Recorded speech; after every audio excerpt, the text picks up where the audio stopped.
hace un año, exactamente hace un año, cambió el mundo.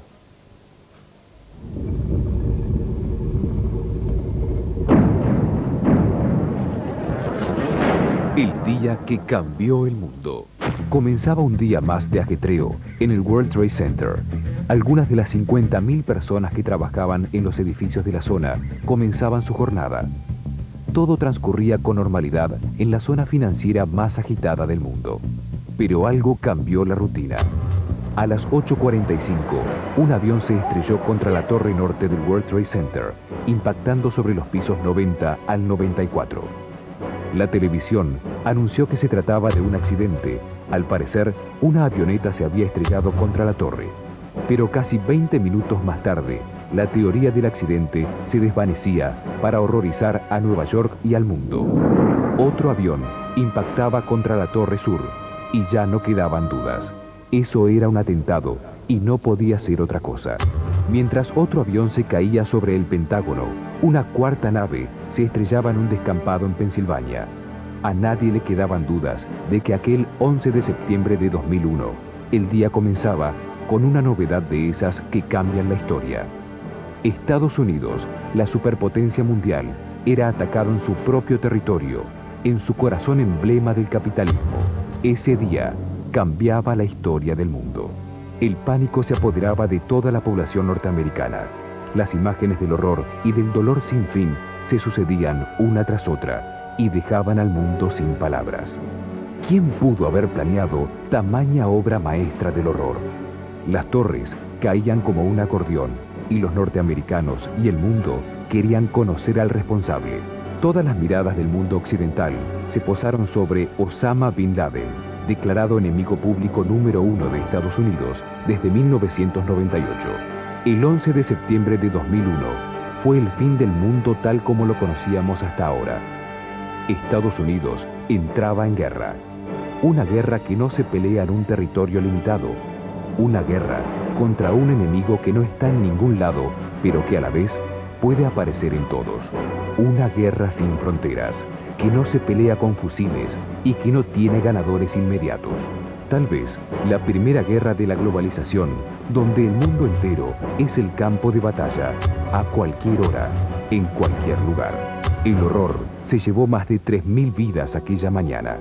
Pero el pánico, esa fuerza que paraliza, dejó un vacío tan desolador como el paisaje que hoy muestra Nueva York sin sus torres gemelas.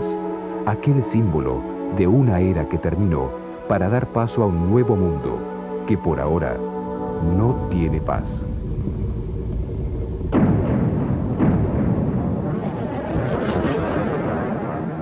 Yo creo que fue casi unánime la sensación de que había cambiado algo drástico en el mundo, que era otro mundo. Enemigos de Estados Unidos, amigos de Estados Unidos, neutrales, todos dijeron, hoy cambió el mundo. Y a un año tendríamos que determinar, bueno, ¿en qué cambió? ¿En qué es distinto el mundo en que vivimos? Porque ya tenemos que dar una respuesta a esa especie de sensación general de que el mundo había cambiado. Fue un día bisagra, ¿no? Evidentemente, esos días bisagras entre un antes y un después. Yo creo que igualmente todavía no debemos estar en condiciones de decir hoy en qué cambió el mundo, que lo vamos a ir notando a medida que el mundo avance. Lo que sí sabemos es que cambió, ¿no? Claramente. Hay otra cuestión también. Yo creo que de alguna manera fue la punta del témpano de hielo, lo que asomó el 11 de septiembre.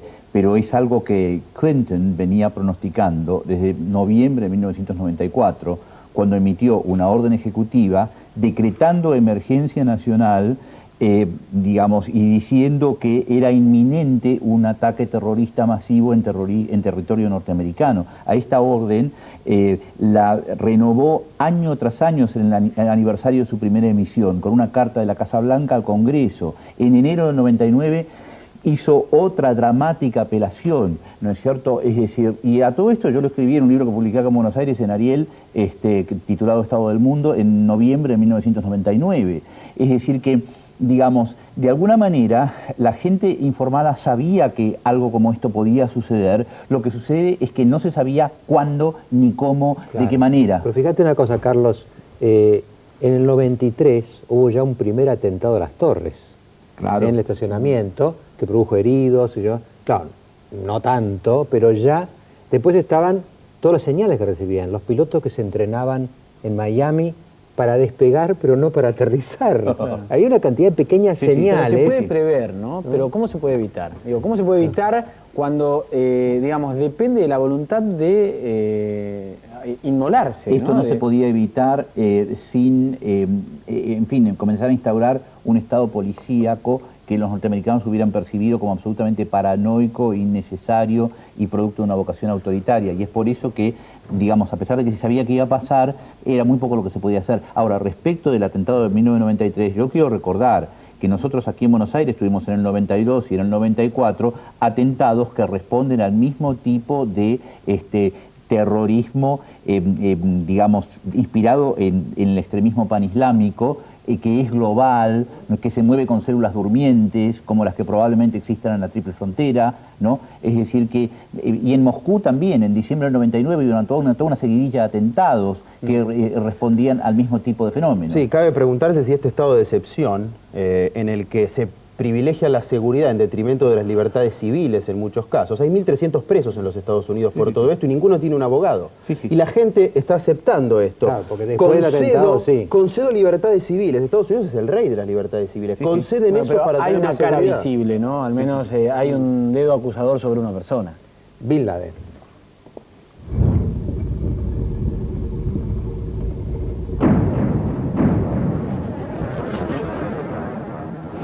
¿Quién es Osama Bin Laden? Es el enemigo público número 1 de Estados Unidos. Osama Bin Laden ya había ganado esa categoría en 1998, luego de 2 ataques a las embajadas norteamericanas en Kenia y Tanzania. Luego del 11 de septiembre de 2001, más que un enemigo, Bin Laden se ha convertido en un demonio. Nacido hace 57 años en Arabia Saudita, Bin Laden posee una fortuna que ronda los 300 millones de dólares, sin contar los 5.000 millones que se le adjudican a su familia, una de las más ricas del reino saudí. Ingeniero de profesión, Osama bin Muhammad bin Awad bin Laden es el número 17 de 53 hermanos. Alumno brillante y devoto creyente de las Sagradas Escrituras del Islam, se sabe que Bin Laden tiene 4 esposas y más de 10 hijos. El hombre que lanzó una guerra santa contra Estados Unidos fue líder de la guerrilla afgana cuando la Unión Soviética, en plena Guerra Fría, invadió ese país impenetrable. Jamás se comprobó, pero el mundo entero sospecha que en ese entonces Bin Laden fue un líder formado por la CIA. En 1988 fundó Al-Qaeda, una base de resistencia afgana que luego el mundo conocería como la organización terrorista más temible. El fenómeno Bin Laden comenzaba a crecer en el mundo árabe, aun cuando el mundo occidental todavía lo veía como a un loco del Islam. Bin Laden hizo manifiesto su rechazo a la alianza saudí-norteamericana formada durante la Guerra del Golfo. Fue allí que Estados Unidos comenzó a percibir a su supuesto exalumno como una amenaza.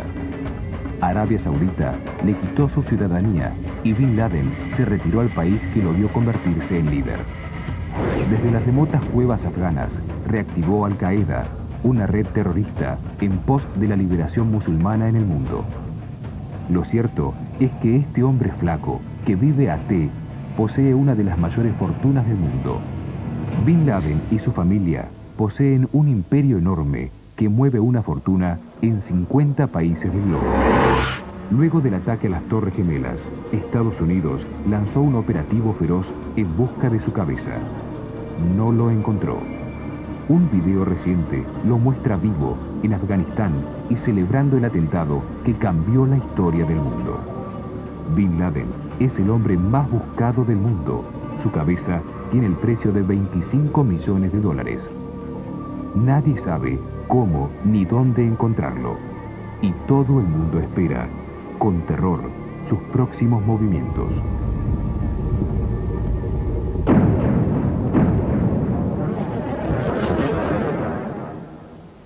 Bueno, se están acompañando Carlos Escudé, Carlos,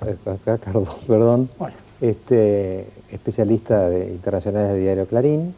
Carlos Escudé es profesor universitario y les agradezco que hayan venido esta noche. Esto de Bin Laden, ¿no? evidentemente para mucha gente en Occidente, en la cual me incluyo, es un ser satánico, ¿no? Aunque él cree que lucha contra Satán, porque él cree que Satán son los Estados Unidos.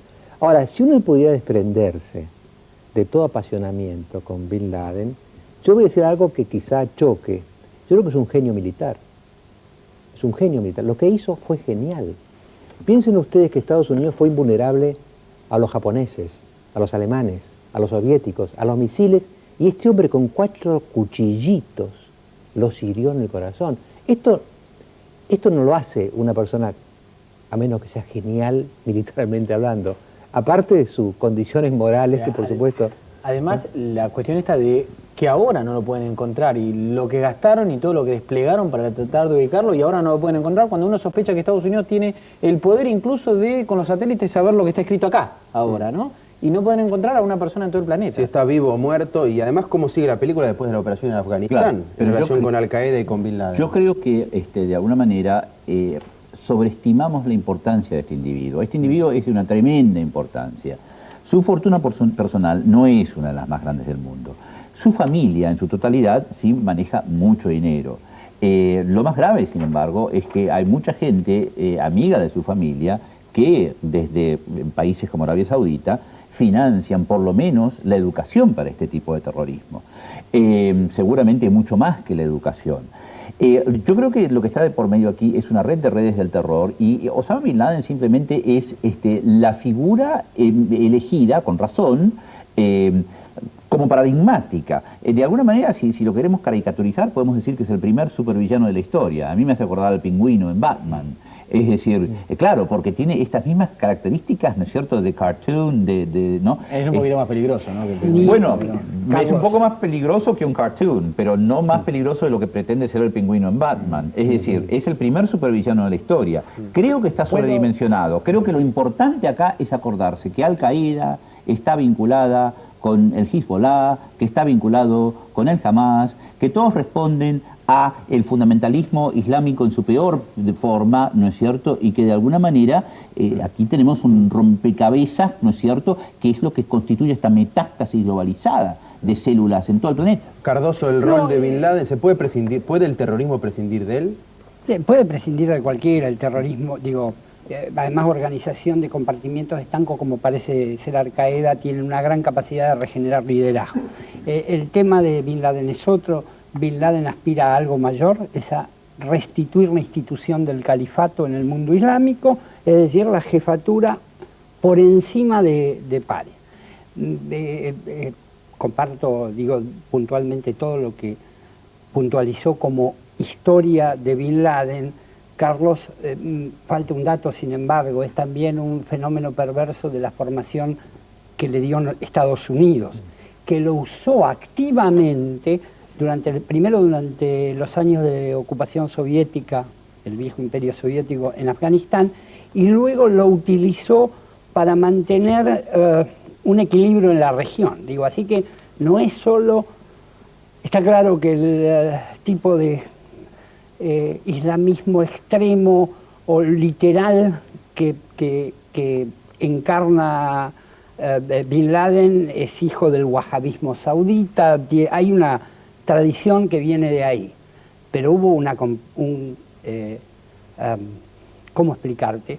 Hubo un aporte sustancial de Occidente a que este personaje fuera quien con Carlos Escudé es una discusión eterna sobre el rol de los protagonistas. Por ejemplo, los que te dicen, si Napoleón no hubiera existido, igual hubiera habido, ¿no? O si Perón no hubiera venido, claro, alguien, ¿no? Pero yo creo que no, ¿sabes qué? Si Perón no hubiera venido, no habría habido peronismo. O sea, vos decís, si Osama Bin Laden no hubiese existido, las torres no se Las torres estarían en pie. Bueno, pero Mariano, fíjate, la cadena árabe Al Jazeera parece haber mantenido contactos con los supuestos planificadores de los atentados. Gente muy joven que contó cómo fueron las cosas, y aparecen como disociados de la figura de Bin Laden, con una relativa autonomía en la organización de este atentado. Ahora, a mí me sigue llamando la atención, digo, igual que todos los que estamos en la mesa hemos seguido a partir del 11 de septiembre del año pasado todos los fenómenos. A mí me tocó personalmente pasar 2 meses en Pakistán en el comienzo de la operación en Afganistán, y te debo decir la verdad, Mariano, desde un punto de vista, a ver, vos que sos abogado y profesor de Derecho, jurídico, nadie me ha probado que Bin Laden sea culpable. Y de hecho, me llama la atención, digo, esto no quita que Bin Laden sea efectivamente quien todo el mundo presume que es. Pero no hay una construcción de un caso que resista el examen de una corte de justicia. Y hay un evidente, cuando entraba al estudio, creo que vos mencionabas que había cientos de detenidos sin acceso a juez, sin acceso a defensa.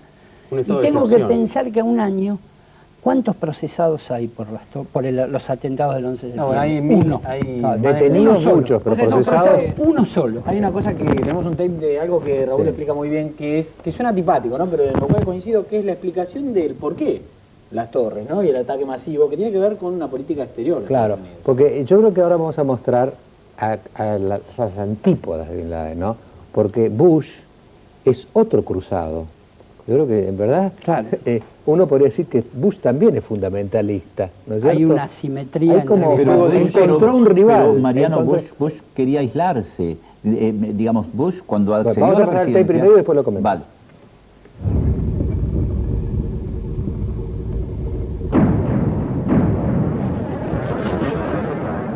Nadie nunca podrá olvidar la cara de George Bush cuando, mientras daba un discurso en una escuela, le avisaron que 2 aviones habían derribado a las Torres Gemelas.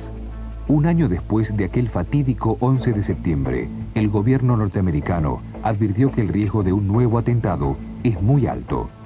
Hace un año que la política de Estados Unidos cambió radicalmente. Cuando los restos del World Trade Center aún ardían, Bush aseguró: o están con los terroristas o están con nosotros, y dividió al mundo en 2. El Congreso norteamericano aprobó un aumento en el presupuesto de seguridad, que es el más alto de la historia, incluso mayor al dinero que se destinaba al rubro durante los momentos más calientes de la Guerra Fría. Aún con el apoyo de Tony Blair, las potencias se quejan en voz baja del unilateralismo de Bush en el manejo de la situación. Dentro de Estados Unidos, existen sectores demócratas que acusan al presidente de generar aún más psicosis en la población, y algunos países europeos condicionan su apoyo para el ataque a Irak que Bush pretende realizar. Algunos analistas dicen que Bush, hijo, quiere terminar con la tarea que su padre inició en la Guerra del Golfo, y que dicho ataque no sería más que para reconfirmar en el mundo el poderío norteamericano. Mientras Clinton asegura que otra forma de combatir al terrorismo es achicar la brecha que existe entre ricos y pobres en el mundo, Bush parece haberse decidido por la estrategia de la guerra, formando alianzas para arrastrar al mundo en una contienda que parece no convencer del todo a nadie. ¿Una jugada sin vuelta atrás? ¿El precio del unilateralismo? Sin dudas, un momento de la historia donde se definirá un nuevo mundo, un mundo que nadie conoce y al que todos le temen.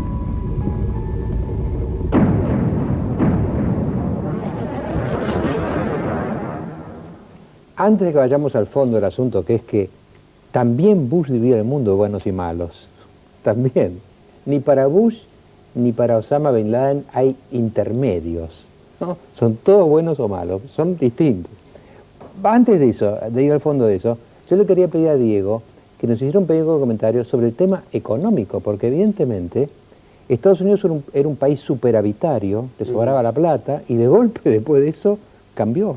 Sí, hoy discuten los economistas cuánto afectó todo esto en la economía de Estados Unidos. Esto más los fraudes en empresas como Enron, WorldCom, etcétera, estos 2 factores han sido claves en un freno en las inversiones y en este aumento del déficit. Hoy hay un gran control del gobierno sobre la gente y sobre la economía en los Estados Unidos, y se agrandó el Estado, volvió al déficit fiscal. Yo veía palabras de Bush cuando era candidato. Él decía: el mejor gobierno es el menor gobierno, o sea, achicar el gobierno. En realidad, por todo esto lo que está haciendo es lo contrario. Volvió el déficit fiscal después de 4 años de superávit, porque hay una fuerte inversión en seguridad, en defensa, con presupuestos muy importantes, y también se puso dinero en el sector de aerolíneas y en reconstruir a la ciudad de Nueva York. Así que de algún modo más seguridad ha llevado a una pregunta acerca de qué va a pasar con la economía norteamericana y con sus presupuestos. Y además, sea cual fuera nuestra posición, quedó menos plata para el resto, entre ellos nosotros. Bueno, y ahí aparece O'Neill que dice, yo no quiero tirar plata, malgastar la plata de los contribuyentes norteamericanos, de los plomeros, en países como Argentina que son corruptos. Sí. Hoy yo me sorprendía con unos datos que hablaba con el licenciado Mazaracho, que es un especialista en seguros, porque hablábamos de que hubo un antes y un después, ¿no? Después del 11 de septiembre. En todo. En las familias y los seres queridos de las 3.000 víctimas de 90 países distintos, pero a su vez también en los números. El 38% de la prima mundial en seguros está concentrada en Estados Unidos. El impacto que tuvo en este mercado fue infernal. Quedaron atrapadas 200 compañías de seguros con pólizas en el siniestro este. Hay un reclamo de entre 40.000 y 60.000 millones de dólares en total. Hay 17.500 casos de reclamos de propiedades comerciales, 7.200 casos de reclamos de propiedades privadas, 1.200 vehículos de esos que quedaron sepultados entre los escombros o dañados que estaban a la distancia. Hay infinidad, miles de reclamos civiles. Y un dato que a mí me sorprendió muchísimo. Había una sola torre asegurada, no estaban las dos torres aseguradas, porque nadie podía creer que iban en un atentado, que estaba previsto y por eso estaba asegurada una torre, que podían derrumbar a las dos torres. Claro. Por eso se abrió ahí una discusión jurídica sobre si se consideraba un solo hecho o dos hechos, un solo evento o dos eventos. Si se consideraban dos eventos distintos, zafaban, porque había una torre asegurada y después en otro evento había otra torre asegurada. Pero como se consideró un solo evento, una de las torres quedó sin seguro. Por 3.600 millones era el seguro. Y es impresionante el costo de la pérdida para Nueva York. Lo han calculado y lo dieron a conocer durante las últimas horas. Entre 80 y 95.000 millones de dólares. Esto es más que el PBI de la Argentina de todo un año. Ahora, volvemos al tema inicial con los dos expertos que tenemos acá. Recién discutíamos sobre si el terrorismo sería el mismo sin Bin Laden. Ahora yo les preguntaría, Estados Unidos, su reacción, su declaración de guerra, su declaración del eje del mal, la lucha del bien contra el mal, ¿sería la misma reacción sin Bush?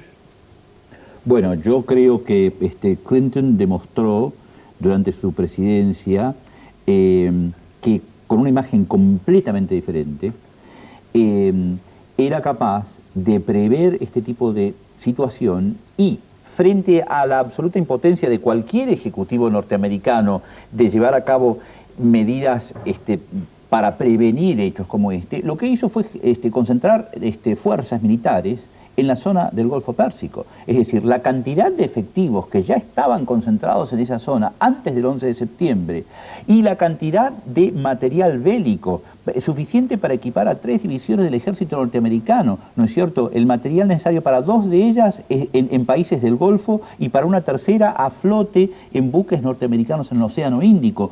Todo preparado por Clinton, no por Bush. ¿No es cierto? Es decir, yo creo que son personalidades muy diferentes, no me cabe ninguna duda de que Clinton es un hombre mucho más inteligente que Bush, pero yo recuerdo que Bush, es decir, en su plataforma presidencial decía, Estados Unidos tiene demasiada presencia global. Culpa de Clinton, claro. ¿No es cierto? Y queremos retraernos, y eso cambia. A Oscar le preguntaría, digamos, la guerra, ¿es entre Bush y Bin Laden o es entre Estados Unidos y el terrorismo? Están presentes las dos opciones. La primera era impensable con Bush o cualquier otro que hubiese estado en la Casa Blanca, que Estados Unidos hubiese dejado pasar los atentados sin una respuesta militar, claro, de algún modo. ¿Por qué? Porque es el pesado del barrio, como claro, diríamos, y tiene que mantener esta reputación. Claro, entonces, claro, además porque hubiera invocado lo que en el derecho público internacional es el derecho a la autodefensa y demás. Lo otro, hay un autor norteamericano que en los últimos días escribió en Foreign Affairs, la civilización unilateral que propone Bush no estaría presente con otro, en esa medida sería distinto. Y es verdad que Bush era sospechado o percibido como alguien que se iba a retrotraer del mundo. Pero uno, otra vez, no es solo Bush. El rol. Uno tiene que ir a leer lo que escribían Uno Donald se Rumsfeld, pregunta, ¿no? Si las Malvinas hubiera sido claro, igual sin la Thatcher. No, pero además hay una literatura. No hubiera sido, sin Altieri no hubiera sido. Sí, la reacción, digamos, por ahí con otro primer ministro, ¿viste? El factor personal. tenemos, Pero Mariano, me bueno, parece, tenemos que ir a un corte. Sí. Vamos a dar primero las fotos del horror.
Bueno, me está retando acá la producción, dice que nos estamos poniendo muy abstractos.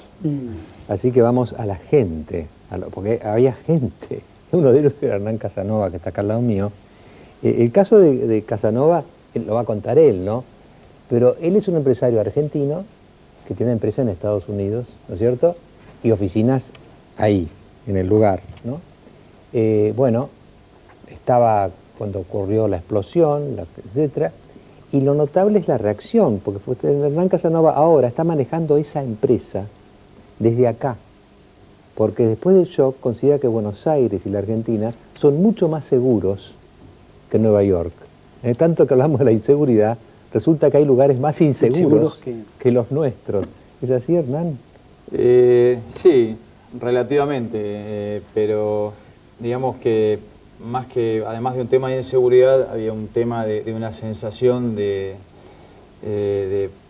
pánico o de potencialidad digamos, de que ocurriera algo permanente, mantenida digamos, en el lapso de tiempo que yo creo que ha impactado muchísimo en la mente. Es decir, que usted no fue el mismo después de eso. Indudablemente, no.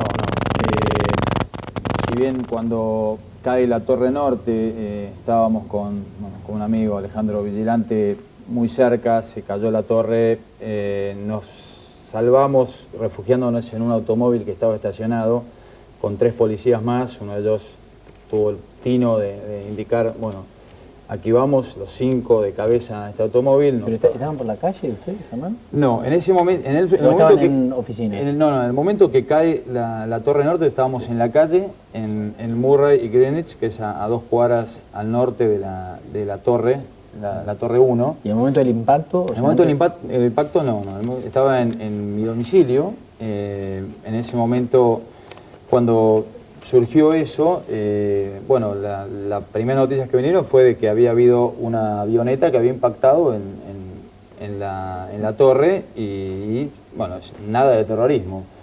En ese momento, nosotros teniendo todos los equipos tan cerca, la primera reacción fue, bueno, vamos para allá porque hay todos los ¿Ustedes fueron para allá? Claro. Sí, porque en este momento no había realmente ningún... Es más, todo funcionaba normalmente.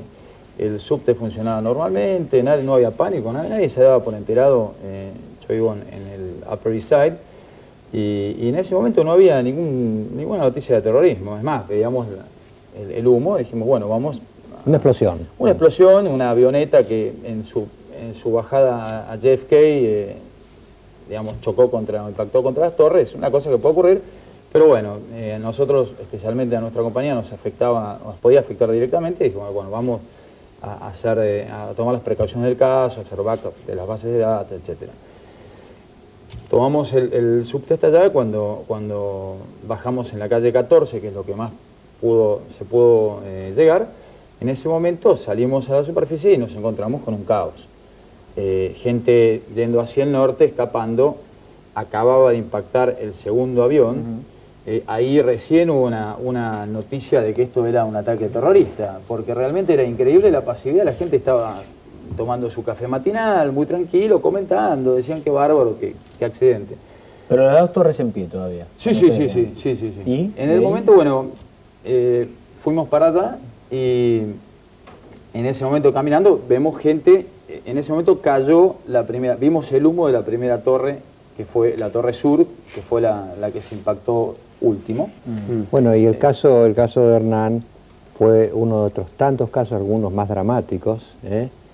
Quizá lo más dramático que vamos a reproducir ahora fue aquellos que desde el avión alcanzaron a hablar sabiendo que morían. O desde las mismas torres. O de las gente que mismas estaba torres atrapadas y hacían sus últimos mensajes.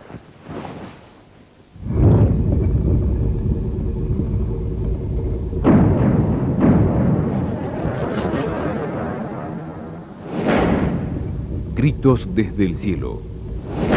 Las autoridades norteamericanas pudieron obtener los primeros datos sobre la identidad y metodología utilizada por los secuestradores para apoderarse de los aviones a través de las dramáticas llamadas telefónicas efectuadas por los pasajeros. Pocos minutos antes de que la nave se estrellara contra el Pentágono, Barbara Olson, una periodista de la cadena CNN, se comunicó con su esposo y le dijo: se apoderaron del aparato armados con cuchillos y cortaplumas. Los secuestradores trasladan a los pasajeros, a los miembros de la tripulación y a los pilotos hacia el fondo del avión. ¿Qué hago? Una azafata que viajaba en el segundo avión se comunicó con su jefe en Boston y, horrorizada, describió: están apuñalando a mis compañeros delante de mis ojos. Han tomado el avión y van directo a Nueva York. Mark Bigman, de 31 años, logró llamar a su madre para despedirse, entendiendo cuál sería su trágico final. He said, I want you to know I love you very much, and I'm calling you from the plane. We've been taken over. There are 3 men that say they have a bomb. And I said, well, who are they, Mark? And he repeated that he loved me, and he said, I don't think he said, I don't know who they are. He became distracted there as if someone was speaking to him, and he said something to the effect that it's true, and then the phone went dead. Pero tal vez las más dramáticas palabras fueron las de Melissa Hughes, que quedaron registradas en el contestador de su marido en San Francisco. Sean and me, I just wanted to let you know I love you, and I'm stuck in this building in New York. I'm waiting in the building where a bomb went off. We don't know, but there's lots of smoke, and we just wanted you to know that I love you so much.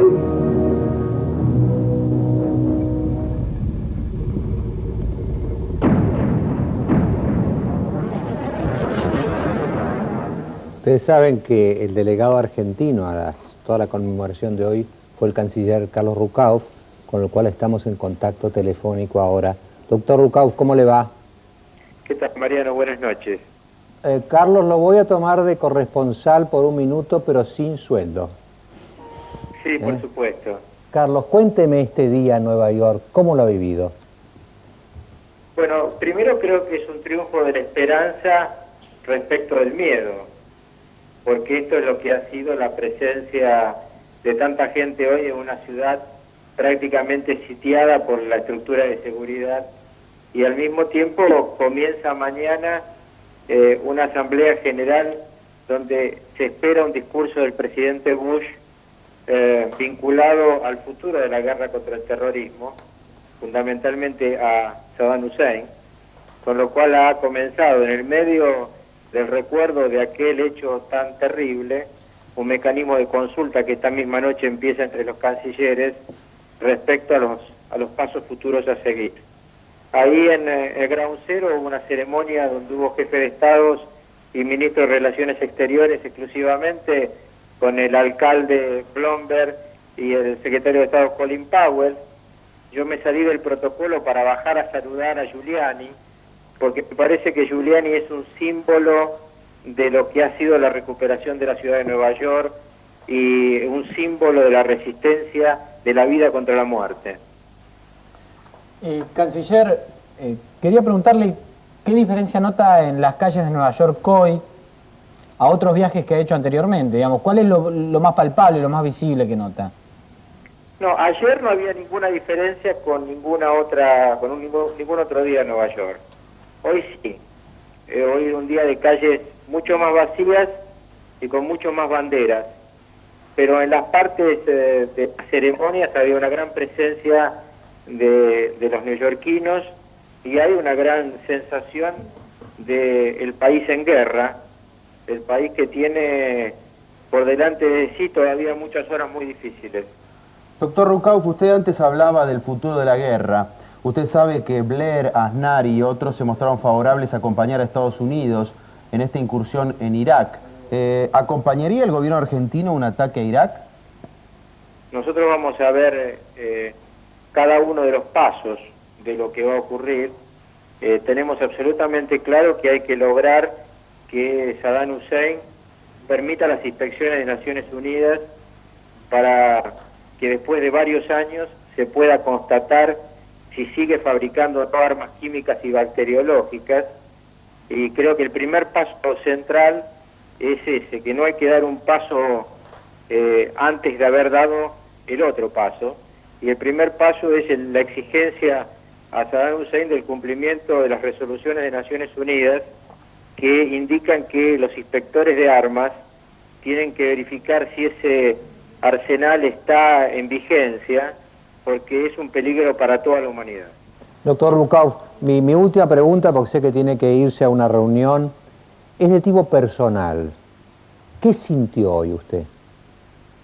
Mucha emoción en el momento de ingresar al lugar, donde cada uno de nosotros tuvo una vela, digamos, virtual, y donde se cantó un himno de recuerdo y estaban presentes familiares de las víctimas, pero creo que además el espíritu de todos aquellos que creemos, como le dije al comienzo, que la esperanza y que la paz tienen que triunfar sobre el miedo y sobre la guerra.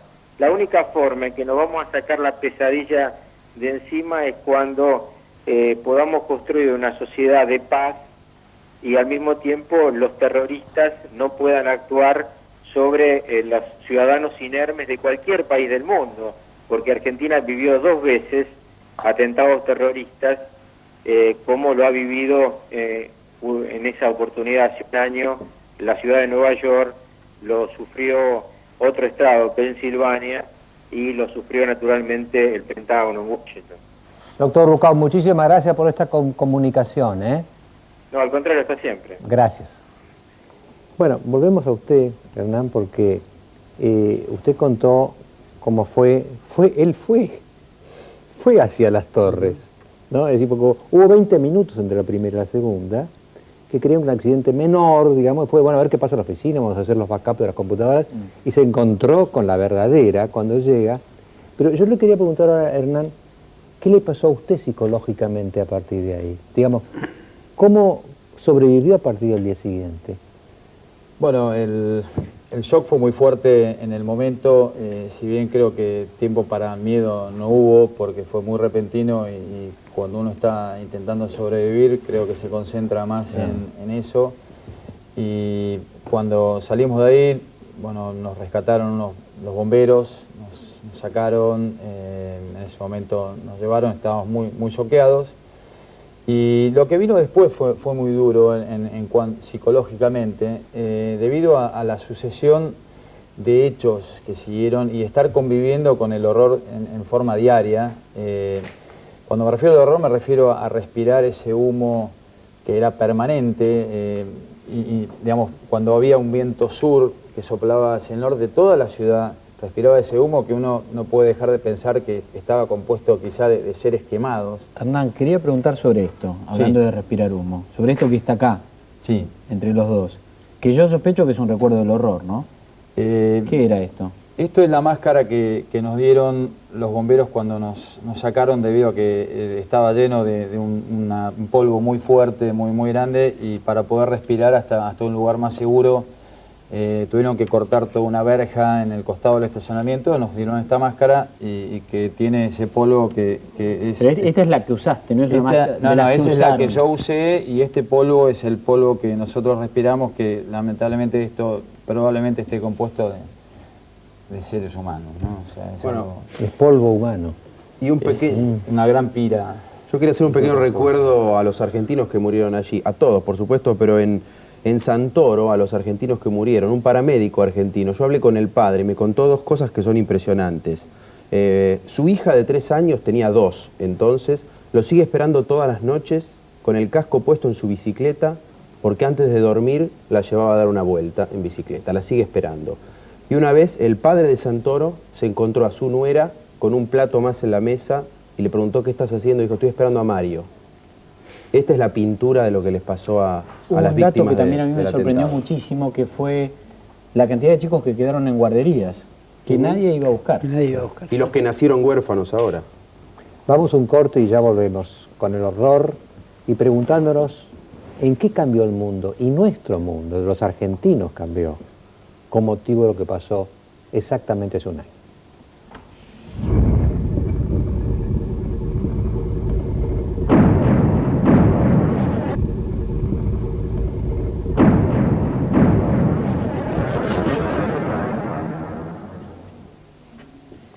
Bueno, hoy, todo el día, hubo homenajes, recordaciones, y fueron emocionantes.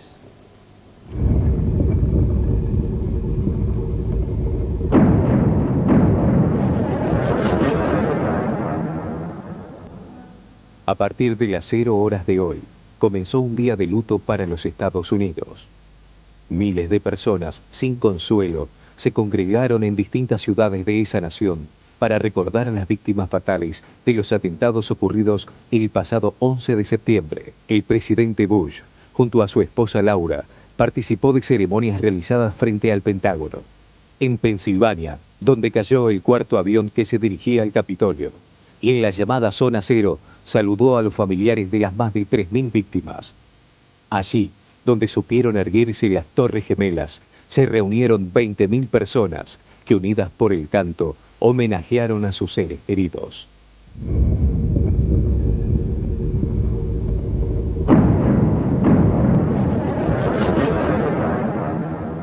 Hernán me completara su narración, porque lo extraordinario que tiene es que él se va de Estados Unidos y maneja su empresa desde aquí. Entonces yo, en este sentido que vivimos hablando de la inseguridad, encontrar un argentino que se vino para acá porque cree que es más inseguro allá, me pareció extraordinario.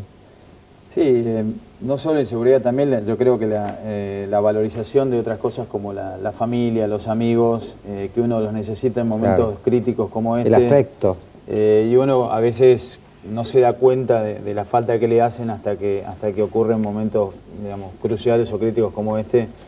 Y aparte, bueno, creo que este es un gran país y ojalá en el futuro podamos todos los que estaban afuera volver, y si los dirigentes hacen lo que tienen que hacer, podamos tener un país en el cual no solo sea seguro, sino digno de vivir, ¿no? Vamos a desear que usted sea el primero de una larga lista. Ojalá. Me contaba recién Hernán que yo le preguntaba si había amigos de él que habían quedado en las torres. Y me decía que los fines de semana solía juntarse con uno de ellos, ¿no? Bueno, a veces los sábados jugábamos con Pedro Gresham, que fue uno de las lamentables víctimas de esto.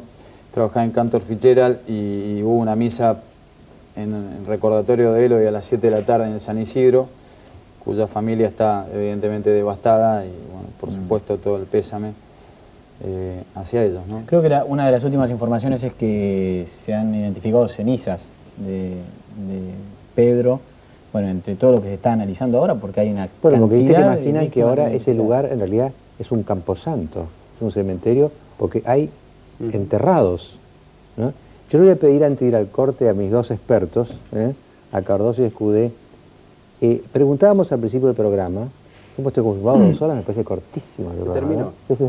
Bueno, ¿en qué cambió el mundo? Muy sintéticamente, para ustedes, ¿en qué es diferente el mundo que vivimos hoy del que vivíamos hace un año? Creo que hay un mayor grado de inseguridad estructural. Este es un lugar común, es casi de pelogrullo.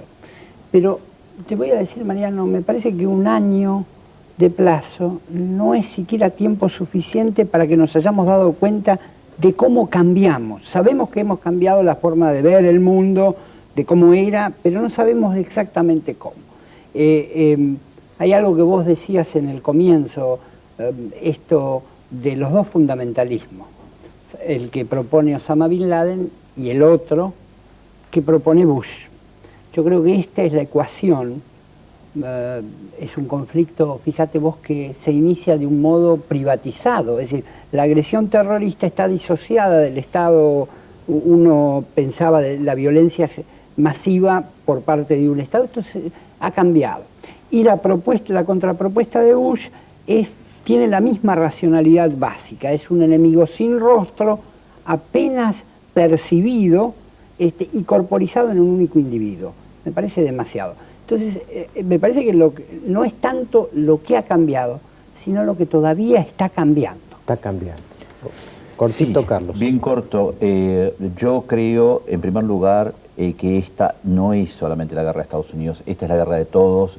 Reivindico el hecho de que Rukauf haya recordado que este mismo enemigo pegó en la Argentina en el 92 y en el 94, recuerdo lo que dije al principio, también pegó en Moscú en el 99, es la guerra de todos. Segundo, yo creo que hay muy pocos momentos en la historia en que el maniqueísmo se justifica, es decir, Hitler era el mal absoluto. El terrorismo de inspiración extremista islámica, que utiliza como metodología el asesinato a través del suicidio, ¿no es cierto?, no es en menor medida un eje del mal que Hitler. Finalmente, digamos, para complementar lo que dijo Oscar, el mundo también ha cambiado en tanto y en cuanto la seguridad pasa a tener una prioridad mucho mayor y, lamentablemente, los derechos civiles pasan... Tienen un costo en libertades. Exactamente, pasan a quedar subordinados a este imperativo de la seguridad. Si es así, triunfó Bin Laden.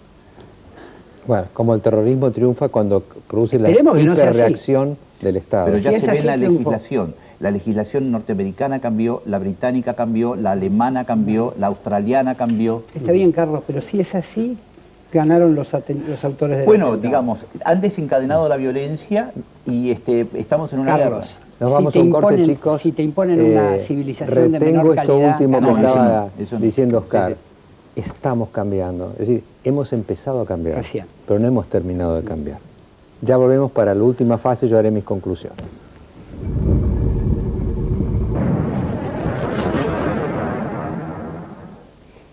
¿En qué ha cambiado el mundo? Acá se han visto muchas perspectivas, yo voy a dar una más. Yo creo que el mundo ha cambiado en que hace un año Estados Unidos encontró otra vez un enemigo. Tuvo a Japón después de Pearl Harbor, tuvo la Unión Soviética en la Guerra Fría y se había quedado sin enemigo. Del 89 acá era una especie de desorientación, porque sin enemigo, sin rival, uno no sabe en la vida hacia dónde encaminarse. Tanto que Arbatov, el gran científico político ruso, le dijo a los americanos, les hemos hecho algo peor que nuestros hilos nucleares. Al caer, los hemos dejado sin enemigo. Y ahora, esto que decía Carlos Escudé, con la exaltación de Bin Laden, aparece el enemigo, aparece la guerra. Y como dijo el almirante Yamamoto después de Pearl Harbor, han despertado otra vez al gigante. El gigante está unido, está liderado por un hombre muy extremo en sus actitudes y esto puede terminar en tragedias terribles. Recuerden Hiroshima y Nagasaki, recuerden los hilos nucleares.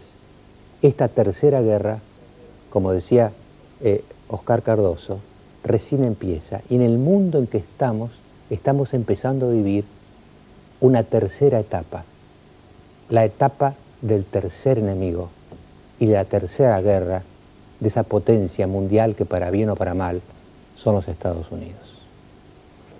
Hora viene después de hora y nosotros nos despedimos.